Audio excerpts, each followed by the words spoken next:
Next time. Sabeta kwamanje ngizolunga. Siyabonga kakhulu ukuthi nikwazile ukuthi nihlangane kanye nathi. We truly appreciate you guys being with us. We don't take it for granted.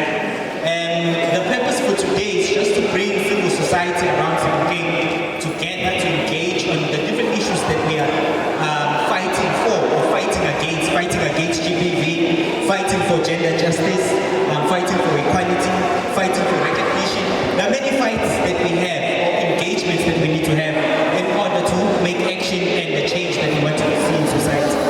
So, Siyabonga kakhulu you are with us, and we hope that you enjoy the conversations that we have today, that they'll be meaningful and that there'll be something that you'll be taking back home with you today. We're not going to say much now. I think there will be another conversation that we'll have that also myself will be leading in terms of where to from now. Because for us as Gen G, it's not about meeting today, eating and then leaving, but it's about having a conversation and also having action after that conversation. So some of the conversations that we'll have is around what action do we need to take, especially looking at our local area.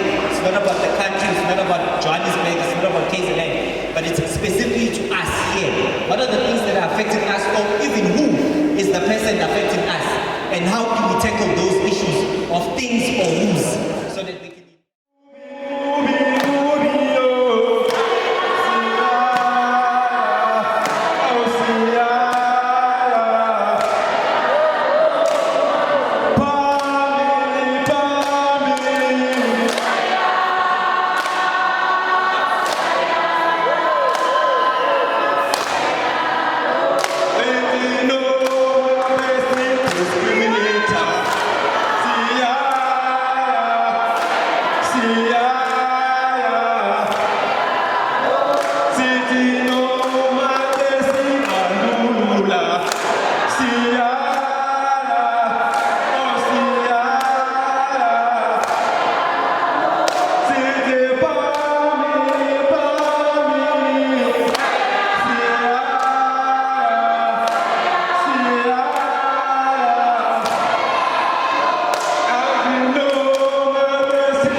I'm squeezing the pain that my body has held. I'm shocked. I'm tensed, sinking into the depths of being depressed. I'm raped, constantly raped. I'm squeezed with lust, with anger, with sadness, with rage. I am squeezed by all these things dumped on me without consent.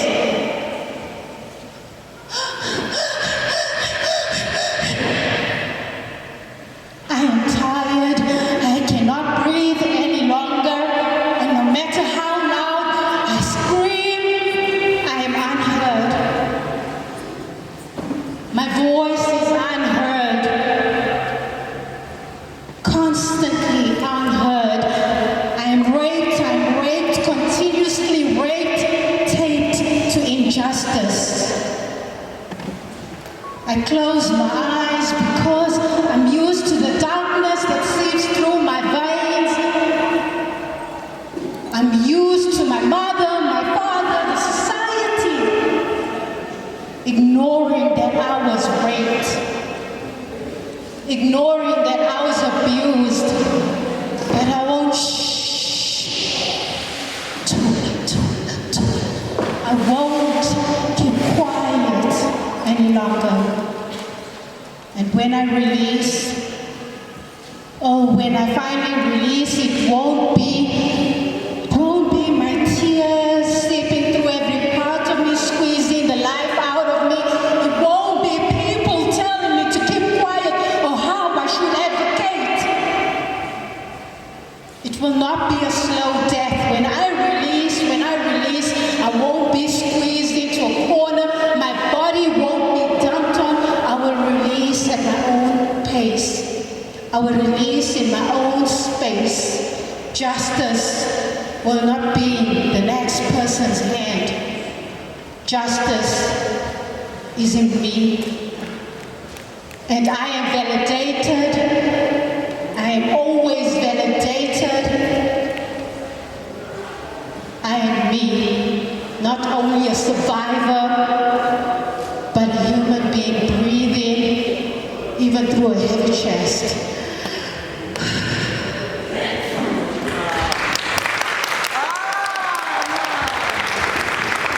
A one round of applause, everybody. Thank you so much, Amina. And while you're at it, can you please just introduce yourself in the work that you do?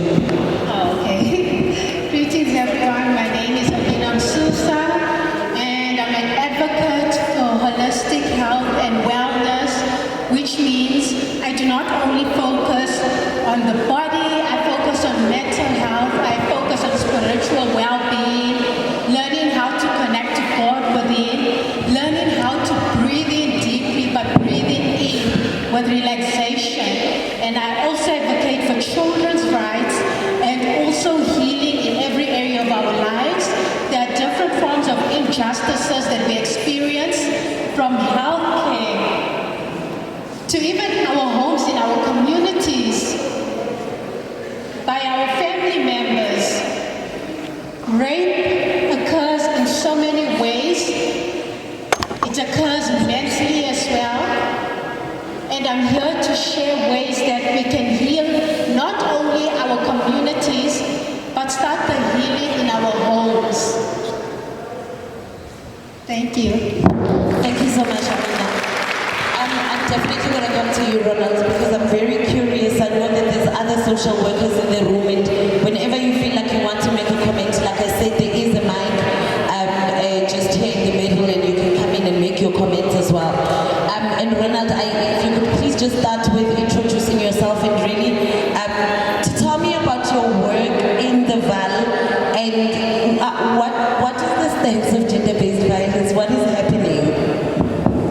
Thank you so much for that question. Thank you so much for the invite as well. This has been amazing. And like you said, my name is Ronald Magani, aka your best friend. So I don't want anybody else to claim that title. So I am a social worker working at Semolua, and it is an organization that centers around the LGBTIQ+ community. But in edification to that, we deal with key populations as well. And it is so heartbreaking to see how much people go through on a mental health aspect. And so one of the things that I do is I try to bridge the gap between us understanding that there are psychosocial things that happen, social economic issues that happen, and the impact that that has on mental health. Because in turn, what happens is that it gives way to things like depression and suicide. And it could kind of help us navigate in terms of what is actually happening in South Africa right now. Because there is an undertone of us not being able to express ourselves. And I think that is one of the biggest problems that we are facing as a generation. Thank you. I feel like such a pageant queen. Thank you so much. So if you could please bring the mic just to the side, because I want to chat a little bit to Kikho first, and for Kikho to tell me what her full name is, because I'm unable to say it. But also Kikho, while you are at it, there's people who are sitting in this room who also don't know what the LGBTQ and is. Would you please just break them down for us and tell us a little bit what it is that you do at Solomo? Dumelang. Ka lebitso lerato ke nna ke kgomoditjwe motho kgobeng sene motswantjwe. Yes.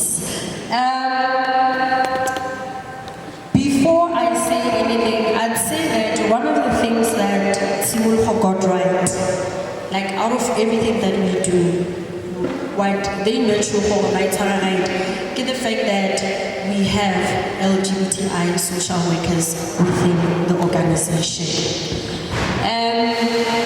LGBTI, assistaba. Now I get offended when someone calls me staba. It's the same as someone calling someone a kafir. LGBTI stands for the letter L. It says lesbian. A woman who's emotionally, physically, sexually attracted to another woman, the same sex. That is a lesbian.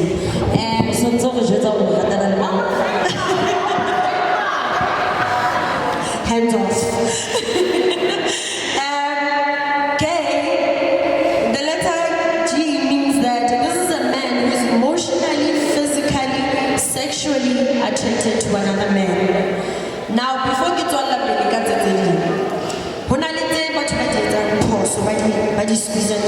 I get we have WSW, we have MSM. WSW, these are women, barobalana, le basadi baba, fela, asidi lesbian. Ne, I get lesbian, yung manana aratana le banana baba, meaning urobalana le bona happy again. Now we find women, barobalana, ili basadi kabubona. Basadi bana balitu, asidi lesbian. And then we have gay. Gay ke bana baba bedi, baratana. Kore everything. Hacker emotionally, physically, sexually. Ikente ditohle melepilo le moya, baratana. And then harri MSM. Renali buntate, barobalana. Buntate ba asidi gay. Barata fela thoba lano. Buntate bana asima after 9. Bumme bana asima after 9. Rababuta WSW the MSM. Kiafit. LGB. We have EP. Big the bisexuals. The bisexuals ke mega bantate. A khona ho matana le mme a mo feel emotionally, sexually, physically so. Ha sa ba ntate a tshangwe ke mme o khona ho ratana le motho a mme. Le ntate it's the same. We have the bisexual stubborn ntate. Ke ntate khona ho ratana le ntate at a certain time. Ha khazwa ke motho a mme a ba jona le motho a mme. We don't call these people twin plugs. We don't call them ama after 9. If they cheat, I always say they are all like every other human on earth. They just choose to do it at different times. I see the double plugs and whatsoever. LGBT, the trans. I cannot do something allow the batteries to be locked in the wrong body. Bana ke batswetsweng ke khomoditjwe a tswetsweng ile ngwanyana ke re ke tswetse ke le ngwanyana, but deep within me, in my head, in my heart, everything that is within me, it says that I'm a boy. It doesn't say that I'm a girl. And me transitioning, I can do it surgically, so I can just do it if I don't afford it.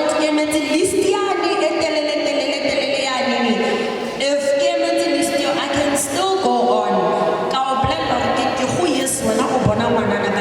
I am the maid. I like the males, I behave like a male. I'm a man. Everything that has to do with me, it says that I'm a man. And I even Libashimani, we get such. And what hurts me is the fact that we have young people who go through this, but why do you have an understanding? This is the biggest issue when we are in schools. Intersex. Intersex have a it can be internal, it can be external, the private parts. I get it. LGBTI, right? And then how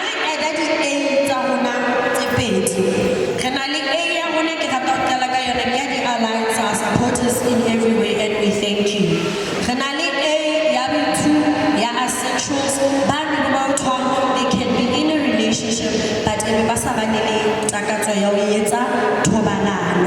and then the Q, it's a word that means queer, it's an umbrella word.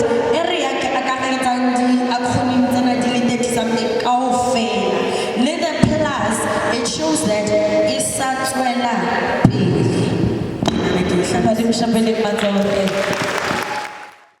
sometimes we find ourselves stepping on people's toes because we don't know. And Kiko, when I come back to you, I want us to look at, how do I relate with somebody without saying they're gay or whatever, and really to be able to talk to them. But we'll get to that question later on, because I also want you to talk about the importance of representation. Okay, my friend, I just want to know, firstly, if you could introduce yourself, and of course talk a little bit about what Activate does and the important work that you are doing with Generation G. Good afternoon. Is it afternoon? Yeah. Good afternoon. So the name is Ngukeni Mangai. I work for an organization called Activate Change Drivers. This is a network of over 4,700 young people across the country. Some of them actually are based in Sebokeng. We do remarkable work specifically around mobilizing young people in their full diversity in creating positive change in our community. But of course we do it in different ways, right? Because we also understand young people don't only have the same interests, we have different interests. Some are part of the LGBTIQA+, and I'm going to say plus, because there's many other people, right? But also at the same time, we do work around youth economic participation, where we try by all means to have young people become involved in issues of growing the economy, but also in issues of employment. We understand South Africa currently, we no longer have the highest unemployment rate. We come second in the globe. So we work around engaging young people on issues of entrepreneurship. We work with young people including issues of gender-based violence. ICT is here. They were some of our partners as well, way back when Activate still started, where we also do work around HIV prevention. And the list is endless, but I'm not going to go there. You need more, we'll definitely talk during we understand. The work we do with Generation G. So I also am part of the Generation G Coalition alongside Action Aid and Sonke Gender Justice. I've heard my colleagues and comrades are around here, right? So we also work together. Highest issues that we're currently having in South Africa, and of course with the different policies that have come up. And then also we have strengthening civil society, which Action Aid leads on. Mainly this looks at strengthening and creating a coalition or a consortium or a collaboration or kind of movement of their own as civil society in supporting young people, but also supporting marginalized communities in addressing issues of violence. And then we have policy change, which is headed by Sonke Gender Justice. Now here we look at issues around advocacy work around policy reforms within South Africa. We know we want to see a gender transformative approaches, and when I say policies, I don't specifically focus on the NSP alone, but I'm also focusing on the Domestic Violence, the Criminal Law and Sexual Offences Related Act, as well as the Criminal Act. I'm just going to say it's the Criminal Law Act, because these words are very long, right? These policy names are very long. So that's mainly the work we do. Mainly what we do is also go into our communities and we engage communities and empower communities to take back their own communities through dialogues with men. And this has actually even started surfacing in conversations that we've had in different provinces. So we also understand a lot of men are now saying we are not invited in the conversation on gender-based violence, and we are always seen as the perpetrators. Yes, as much as stats are saying men are the perpetrators of violence, but at the same time we also need to look at where do these men inherit the violence that they currently are having in society. I'm not going to go there. I know we're stopping much. Yeah, I want you to stop there because I want to jump to the from Correctional Services. To really just pick up from that, you know, because I'd really like to know if men are the only perpetrators and what is your experience, but also maybe first just introduce yourself and the work that you're doing around the gender-based violence space. Like you said, my name is William Tony. Yes. And unfortunately, it has not changed. It's still the same. I work at correctional services, but specifically community corrections. So it means we specifically work or deal with people who are given parole. So who are serving their sentence outside the incarceration. So it is our mandate and our responsibility to try and reintegrate perpetrators, like you say, back to the community, because we realize that the correctional facility offers rehabilitation, but the rehabilitation, it is not a correctional services responsibility only, it is also a societal responsibility, because if this particular person has been given rehabilitation, and the community rejects this person, it means we are also opening a door for this particular person to continuously and continually go on in becoming a perpetrator or offending. You get what I'm saying? So with the issue of being involved with the community, we are trying, we're doing our level best, but it is quite difficult because we have a serious problem of stigma where these people who have already served their sentence are still stigmatized. When they get back there, they're still being told that, yeah, you are a rapist. And this particular person has served his sentence. You get what I'm saying? So it is our responsibility to try and get involved with the community to say. It's based for Kopanang Hospital. What we do for victims of gender-based violence is that our core service is for Batsoba Rape. If for rape, we offer services tailoring to the victim, rape. Basically, we need services tailoring to rape in one place. Instead of we are go police station, we are go social worker, then we go to the prosecutor go court. The services system they are in one place. We work with the police. We open 24 hours. If you've been raped, there's no need for you to go to the police station. You can just come straight to Tuzela. We will provide counseling for you, injuries, for medication and HIV. The medication and the STIs. We also offer counseling and the prosecutor. And then on top of that, we call the police for to Sababule case, and we also do follow-ups on your case. Because we always emphasize on we've got showers for Tutuzela. So those are the services that we offer to victims of rape. Even if somebody does not want to open a case of rape, Reukopansale Advocate McKenzie, who is based at our TCC, Okopanalene, and we discussed Casey Akakolieno, this is my situation.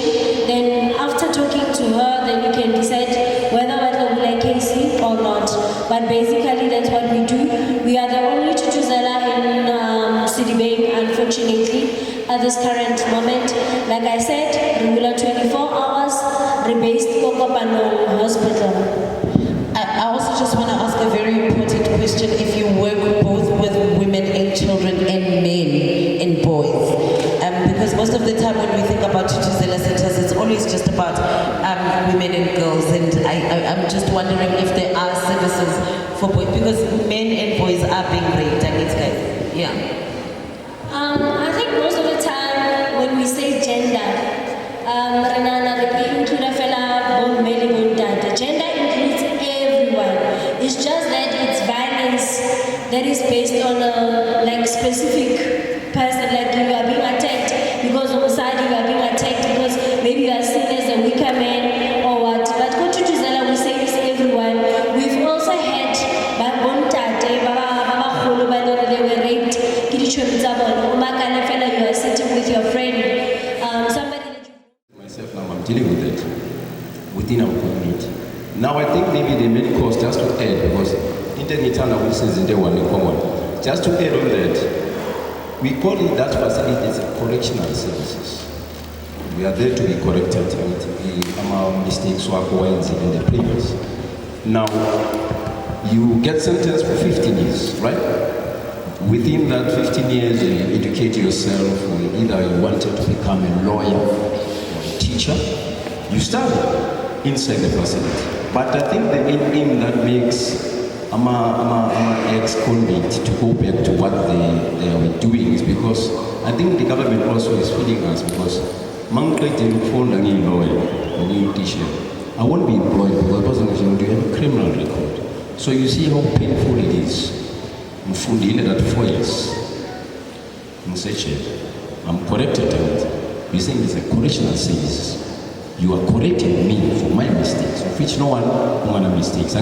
Right. So now, second plate, 15 years, me apply where no food to government not be correct. I will criminal record where I shall pass as you cash. How does it feel? We are going to take basically the anger. That's why we find ourselves here, because we that anger, saying, oh, we know food was 4 years. We are 7 years. Now we have to go to about the problem. Now we have to go to business about 7 years in India, you understand? So it creates something. I'm sorry, because you mentioned what is dealing with men and something like that. I wanted to host a program, men violence, because we also have that. You understand? I'm saying because we're here, we have to talk. This is a good platform. You understand? To talk. Thank you very much. Thank you so much. Do you want to make a comment on that? Because I think it's a very important question, especially in terms of, it's not just the community accepting this person, it's also this person, finding their confidence and knowing that they are safe, but also does the system not literally just spit them out? And you can just share your experiences with us about that. No, definitely it's true what is he saying, but then unfortunately we don't grade law. We don't.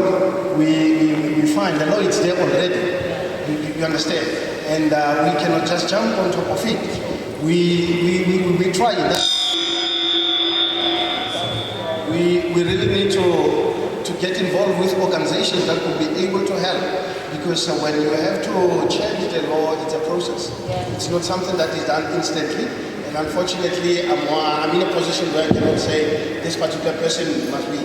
But I want to say, we really strive in terms of trying to see how can we get involved.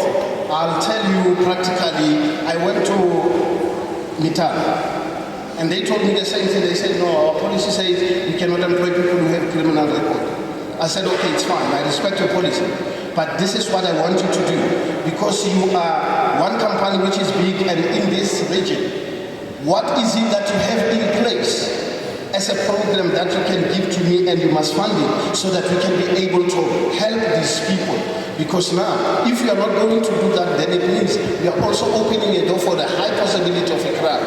You get what I'm saying? But with the sense of us, or as a government, having to say, yes, you've done your law and then you cannot be employed. Then unfortunately, that cannot be changed instantly. It's a process, and that unfortunately, we're still trying to deal with. It's not only that. I'll make a practical example. If you get arrested and then you've got PDP, your 2 years lapse. Then when you get out, you want to renew your PDP. Traffic department will not help you because of the criminal record. So you understand. So these are some of the engagements we are trying. But unfortunately, it's a decision that has to be taken in a higher level, and it's a process.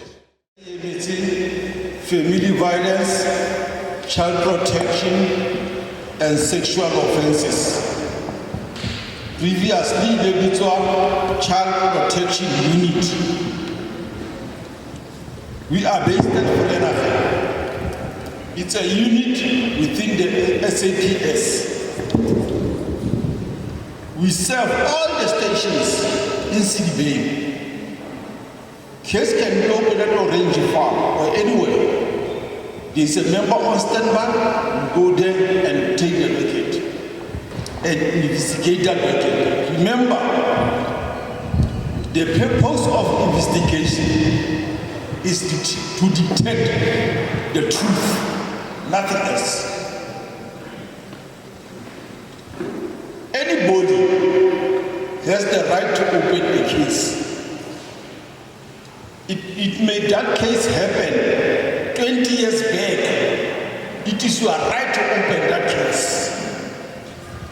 Don't say, no, yeah, I know, no, it doesn't work like that.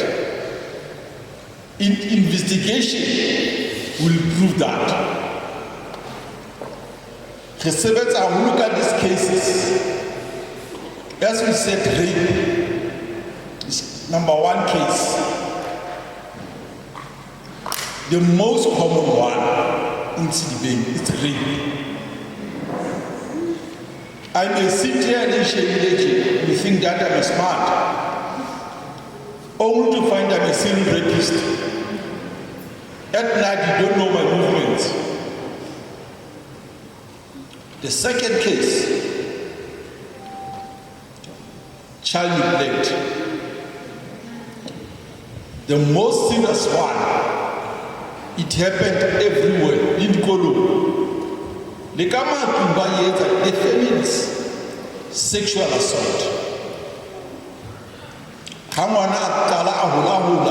Somebody who touch that, that's a criminal offense. A lot of people, we have local clinics. How would you be able, how would you be able to work with, there's NGOs to serve such cases as well, and then some of them or clinics. So how would it be able for you to build more like satellites of your services to the community? Because somebody would say, can I be poor but go on and hold your hands, can I community. It's in the community. For example, our Tutizela was supposed to be Kosibuke Hospital because it's a police station and it's also very close to the court. But unfortunately, you know, sometimes the red tape, like in Tatepule has said, will prevent a lot of things from happening. But to answer your organizations. We have organizations that are operating, that have passion, that can do it in the community. But in terms of registration, it is a challenge. Because I want to emphasize, not everyone NPO directorate as such, recognize offer such services, especially services at GBV. Because the GBV in the challenges in terms of it's intertwined. Our communities, our people in communities, they do not know exactly a constitutor of violence.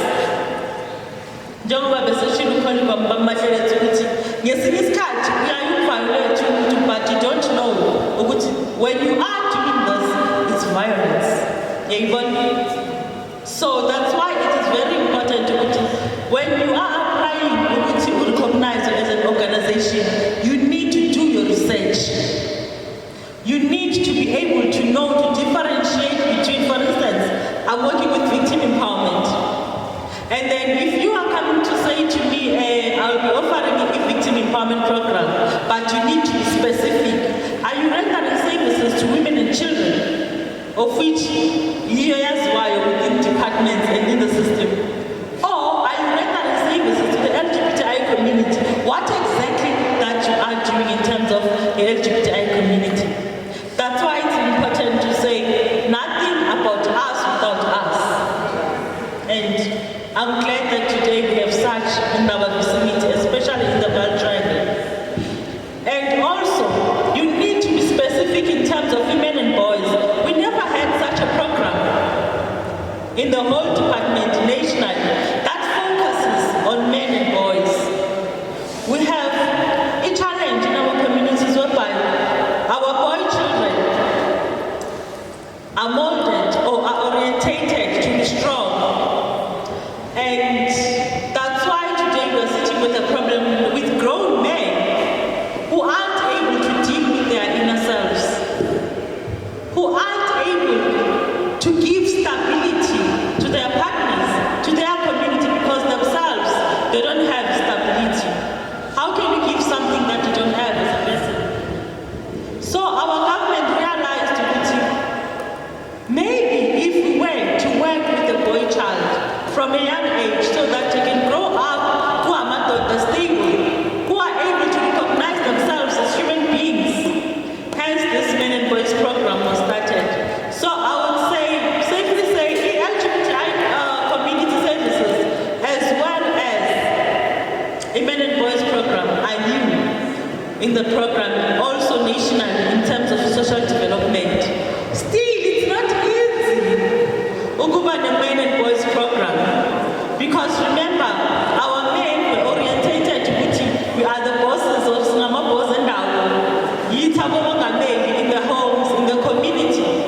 Yet they do not know how to stand and follow what. It's true, but it's also painful. It's a Kuba pain to say that in the whole community, but they'll attack. I'll make an example. I had a Men and Boys program in the rural areas, rural nodes in the state municipality. And Katomo stood up and said, and I was like, okay, but let's start here. When this woman first met you, he said no. And when we got married, no, I'm like,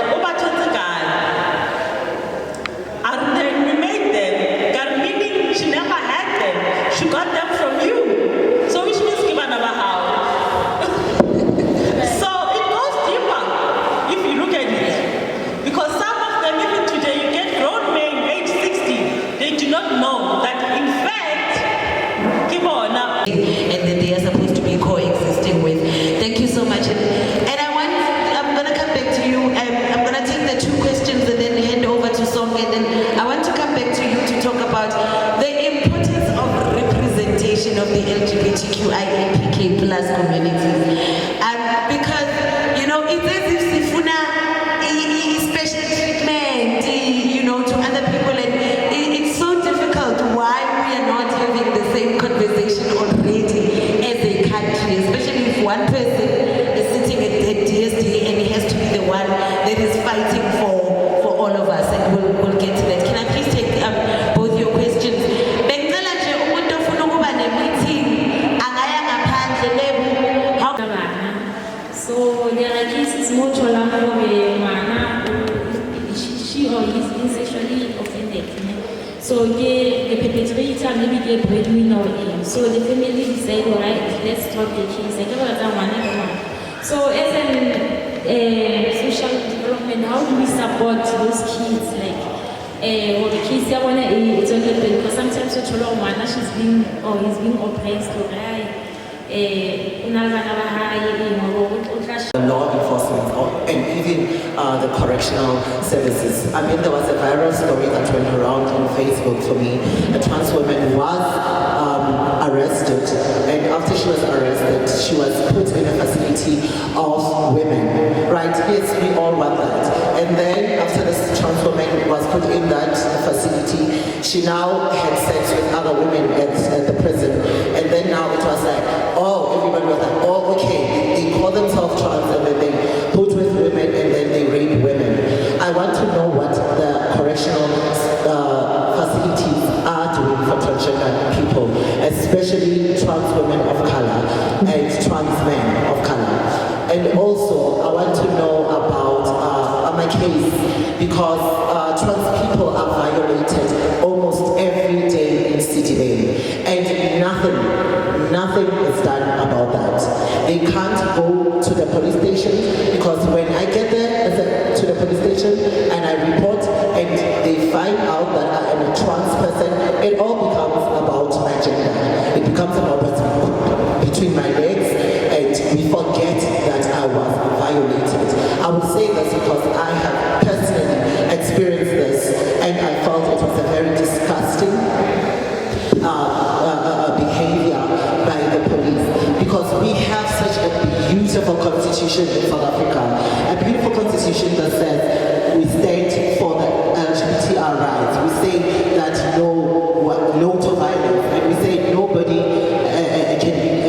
people should not be violated, and everybody can come forth and report cases. Trans women are raped every day, and they cannot go to the police to report being raped. They can't go to Sisonke, because as a trans person, after being violated and being raped, who's going to help me when I get to Sisonke? I'm going to be standing there being helped by a cisgendered woman who doesn't know the struggle of being a trans person, who's going to ask me questions when already I am a victim of rape, and she's going to be asking me more uncomfortable questions. How are we finding ways to get trans people, or how are we finding ways to sensitize ourselves around transgenderism and trans people? Because they do exist in City Bay. It doesn't happen to white people only, it happens to people of color. Thank you so much for the question. I want to find out if, you know, as police officers, as you know, officers who work at the correctional services, you know, people who work at the DSD, do you feel that you are sensitized enough? Because I feel like they need to be, you need to sensitize people to be able to deal with certain issues and all of that. And do you think that that work is done, you know, where you understand when we talk about the LGBTQI, who we are talking about? So we can start that way, coming this way. Okay, can I just answer the first question that was posed?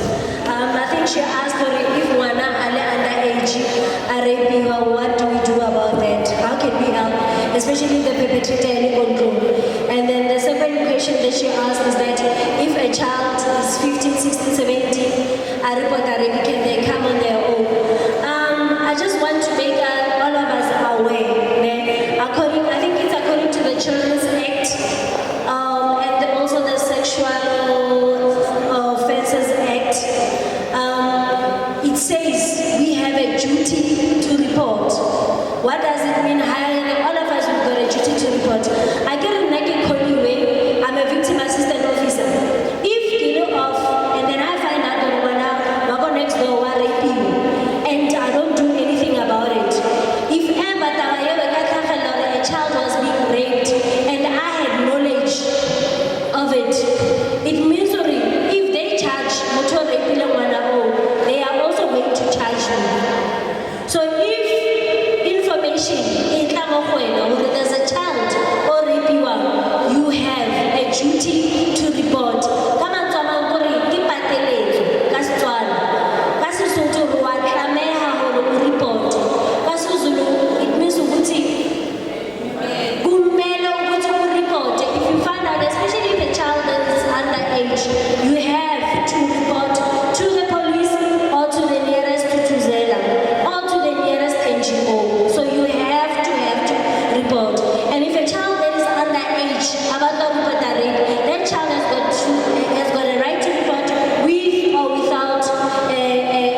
should be done on them when it comes to the Health Act.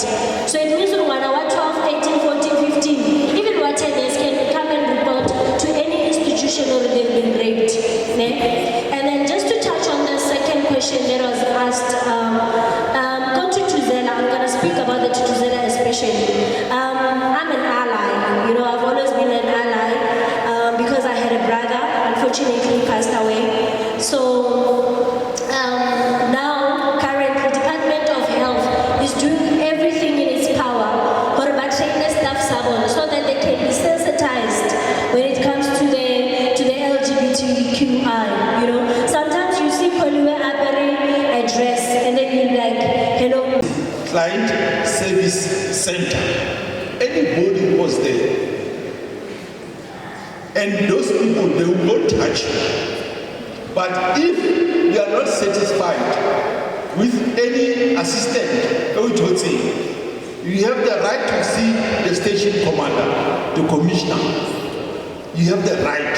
You make an appointment, you do the appointment. The following day, you go over, if it's a weekend, the following day you go straight upstairs this weekend to the station commander or every day. Then he will entertain your case. No Makanja. If he can't attend your case, he also be dismissed. He's accountable for that. Thanks. Thank you very much. I just quickly want to hand over to you quickly from Sonke because you are dealing with policies and laws and all of this. And as you can tell in the room, there's a lot of policy issues that are coming up, and I really just want, firstly, for you to tell us what you do. Secondly, to encourage us and give us strategies and ways as well of how we can be able to participate and partake in these processes. We'll come back to all your questions, colleagues. Noted, my lead. Okay, Dumelang. My name is Chris Masego and I'm from Sonke Gender Justice. And it's your birthday today.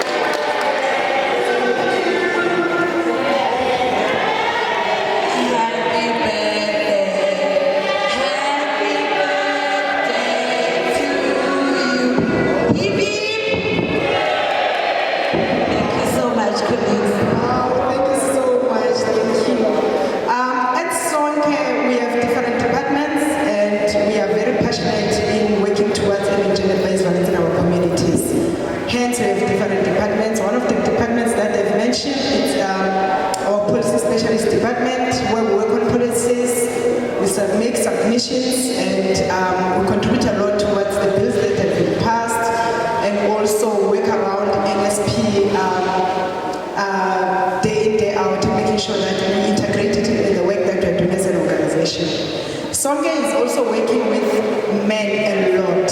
I know most of the organizations, they don't have program as social development is stipulated, but at Sonke we are very passionate in changing the mindsets. But most importantly, including men in decision making, but most also to find out what are the issues in our communities so that we can be able to address gender-based violence. A lot has been done in supporting women and girls, but now as Sonke we are emphasizing a lot in terms of assisting men to be able to be partners in any gender-based violence because we feel strongly about it, but if we include both genders, we'll be able to end this sketch that is it's our second pandemic in South Africa. Men or a boy child alone, rather than putting them together in one room and having that dialogue together so that one can be able to understand how he or she needs to deal with the other, because we need to understand the principles of a man and the principles of a woman, because at the end of the day, if now we are going to be talking to only men or a boy child, it makes them with the very same stigma that I think one of the panelists was saying, that when you go into a rural area, you find men still having a stigma of or a different consciousness rather than understanding the other gender side. You know, so I think the program that you are initiating needs to be collaborated, whereby now you're going to be speaking to men and women, also a boy child and a girl child. It was a rhetorical question and also a formal request. Talk to us about alternatives. You know, a lot of us in this room have, you know, we've went to this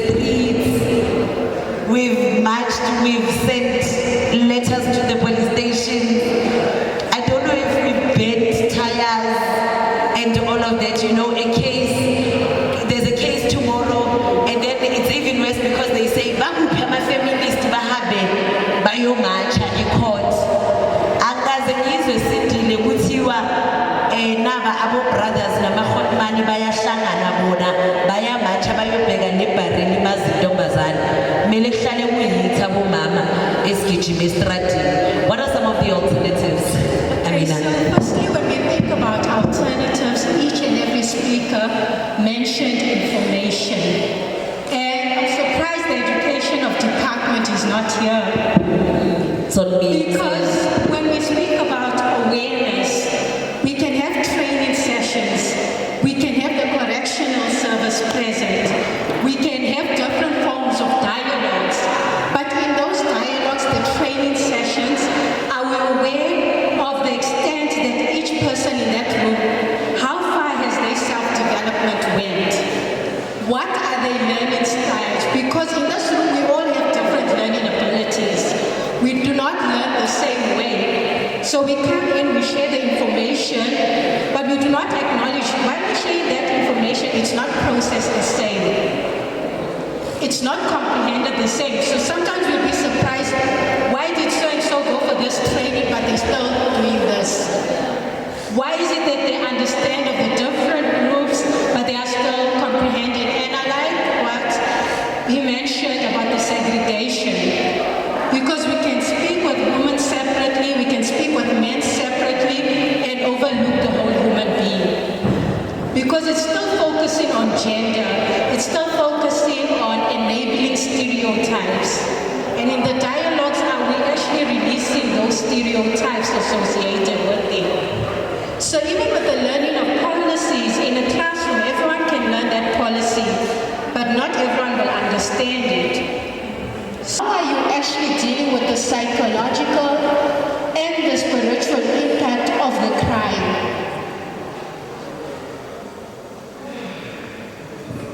Thank you so much, Amina.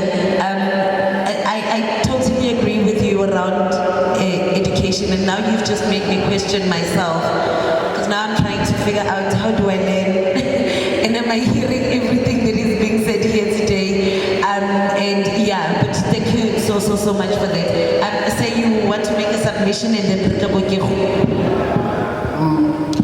What I can actually say is that specifically, more especially for perpetrators, there's religious programs within the correctional facilities, whereby even pastors outside are having access in terms of you get what I'm saying? But when coming to the victim, that's where there's a lot of problems, because remember, it takes time for us as correctional services to trace the victim, because we don't have the information of them up until we can specifically speak with the perpetrator, and then he gives us the information about the victim. You understand?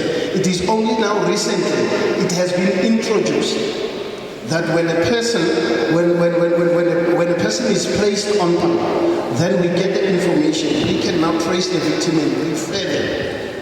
Because now remember, as correctional services, we are unable to deal with anyone who has not been incarcerated. We can only refer. I don't know if I have answered you. Yeah, but also the issue is also that we also need to acknowledge that our office bearers have their own challenges as well, and that makes it difficult for them to be able to help us with our own challenges and all of that. And I really just want to hear from everybody on the panel to say, what is the way forward? Just from you. Don't speak on behalf of your organization, because you will get in trouble. Just speak for yourself personally. But first, I need to know the issue of representation, because Ugari had nothing without us about we are trying to, people just look at us and they're thinking, hey, they're being dramatic, these ones. Why can't you just be a woman or a man and all of that? Just the importance of that, and then tell us how do we move forward from here, from your own personal perspective. Live and spend every second of my life really trans women. I honestly do not know their deeper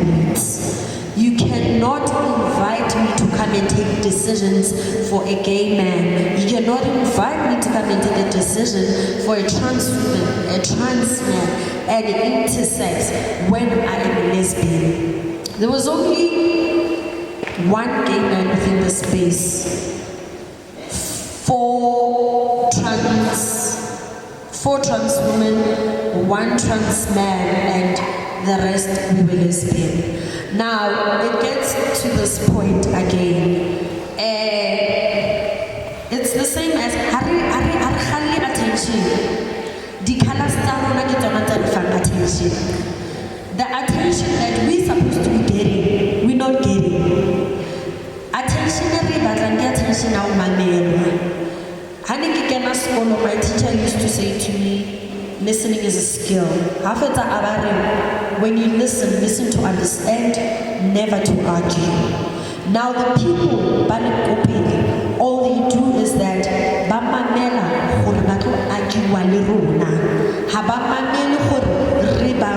it is our duty to teach you about us.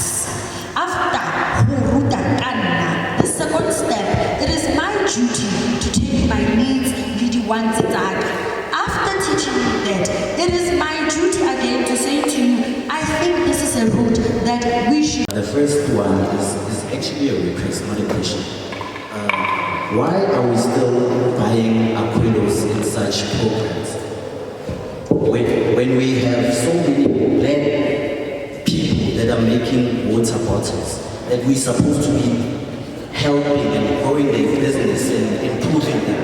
I mean, if you guys bought 3,000 bottles of Aquino, imagine if you bought a black-owned business, because we are at a township, which is there's no white people. I'm not being racist. I stand to be corrected. We must buy water from black-owned businesses. Imagine how many breads you would have fed by that. Please, next time when I come here, I just want to see a black-owned bottle.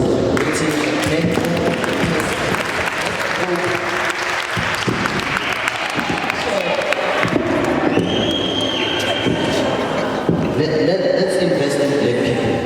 We will stop crime somewhere, somehow. We will help many individuals. Let's invest in our black communities and support each other. Number two, my question is, I'm going back on topic. There is this trend that women are falsely accusing men of raping them because of money. How do SAPS deal with such cases? I mean, you have seen there was a child that killed himself in school and hanged himself because of being falsely accused of rape. How do the SAPS deal with such thing? Thank you. Sure. Thank you so much. I was bought at a mall in Zimbabwe, at least, more than anything. But also, my leader, you forgot to also say that as black people, we need to respect our businesses, and we need to really, really look out for each other, especially because, you know, if we're going to be honest with each other and we're going to change the world, we need to start changing our own behaviors. Thank you so much for that. It only takes a brave person to be able to put it like that straight to us, and I truly appreciate it. The issue of women accusing men of rape, conclusions are how I give it back.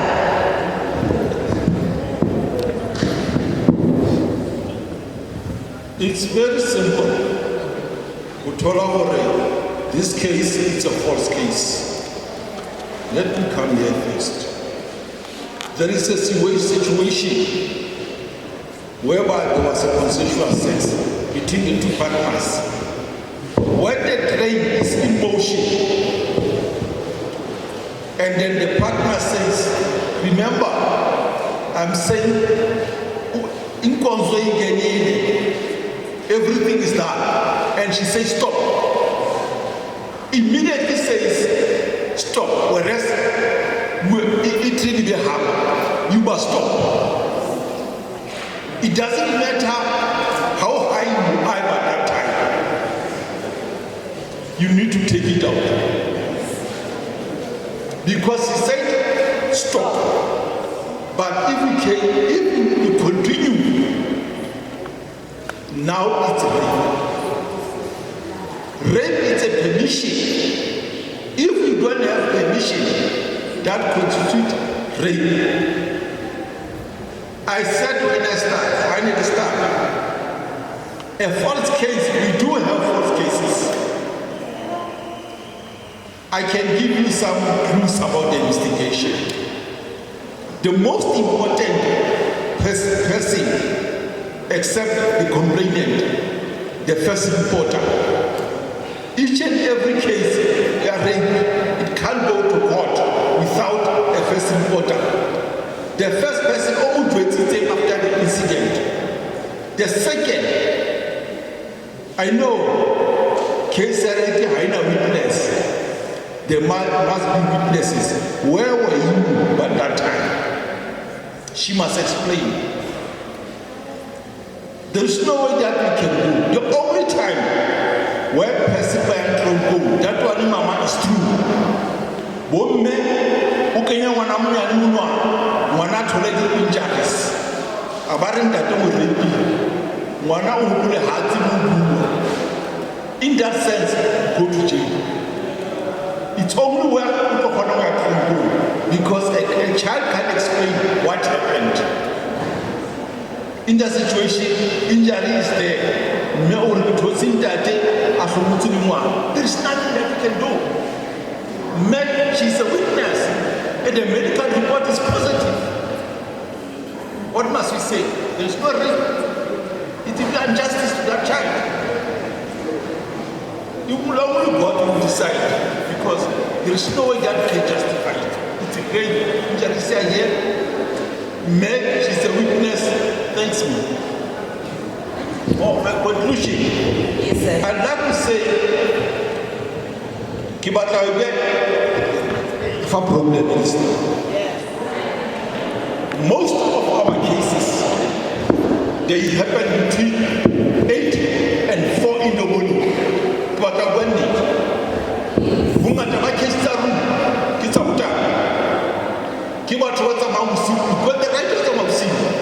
but remember, between 8 and 4, we've got a lot of cases. Number 2, the gender-based violence, the main cause politicals. A male person finally are there outside. There won't be peace in that family. If Utana is lying, there will be a shortage of money. Also, those things, the answer how many agenda, many violence, how put it as a Ujalas, how Ratana next door, when I'm saying Ratana here. Because how Ratana go when I'm saying Ujoma Jalas will be another years and 20 violence is not murder is not. Thank you. Thank you very much. Can you give him a round of applause, please? Thank you so much, sir. Yes, ma'am. Yes, go ahead, ma'am. Salonani. My name is Matabe Mujilana. I'm from Ekurhuleni. I have 2 questions directed to the SEPs and correctional services and the DSD. The first question is the one that we just passed from now. Let's say for instance, let me just make a scenario. Let's say for instance, I falsely open a case against you, accusing you of rape, okay? And then later on I say it was a joke. What happens in that space?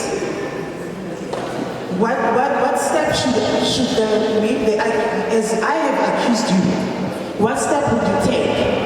I've already put you in prison, I've already mouthed you and ruined your reputation. But it was a false case. In our communities, I personally feel a lot needs to be done in terms of the curriculum in schools. Not projects, but curriculum. GPV must be part of curriculum in schools. Not that was doing project for one day and back on gender-based violence. It's important for us to sensitize our children while they are very young, understand the dangers of violence, understand violence in general, understand GPV, understand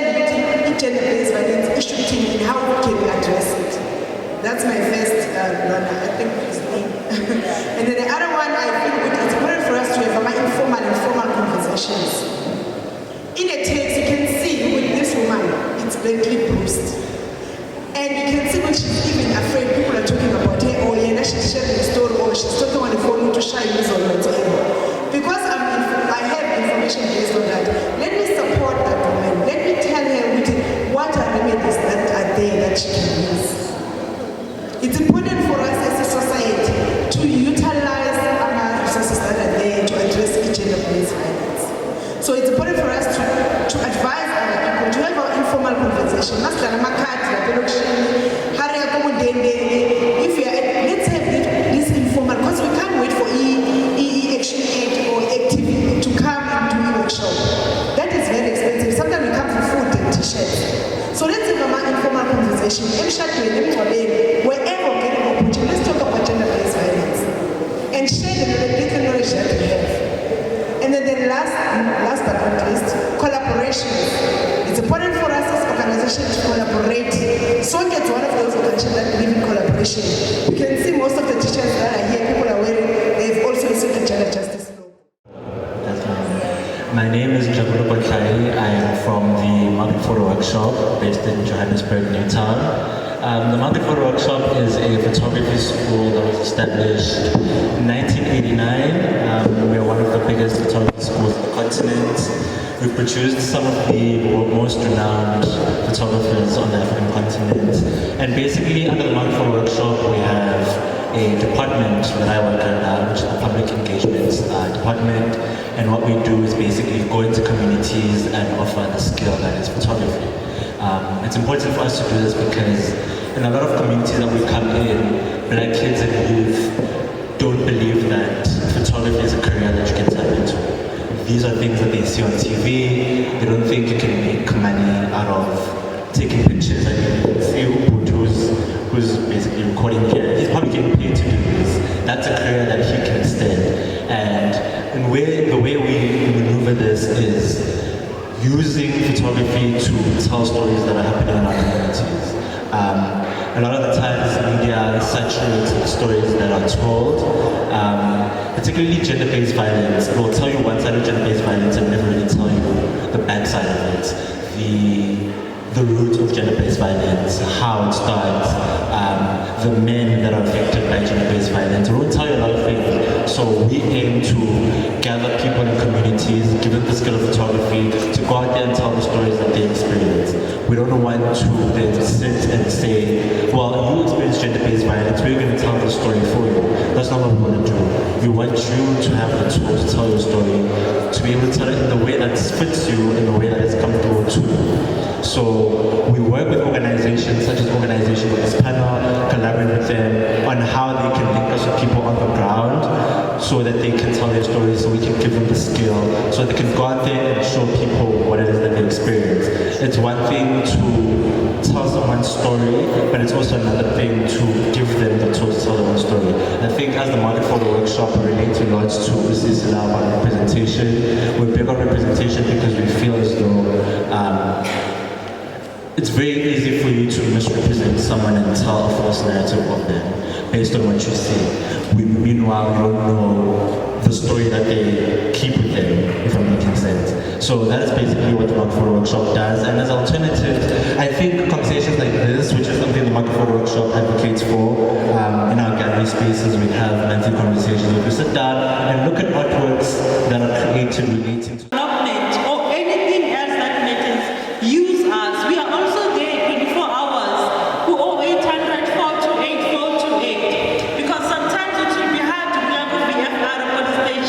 just for counseling, for just that spiritual counseling. Just use that number. There is a social worker 24 hours. Use us, but most importantly, memeza wherever you are, because you never know your issues if you do not use us. If you do not go to Timulo, if you do not go to Alpha Trauma or Lifeline, we don't know about you or our challenges. So memeza wherever you are.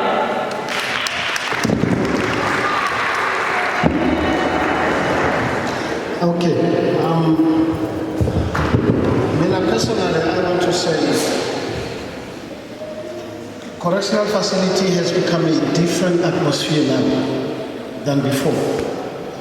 When we normally talk with other people, I would say it is the only place where you'll find a board that is written welcome. But you'll never find it in SAPS. Why I'm saying that? Is it because it's no longer a facility that is isolated now? Because we are starting to come out of the offices and making sure that the community understand that we're no longer a department of prison, but we are a department of correctional services. Then correction also has to do with the involvement of community.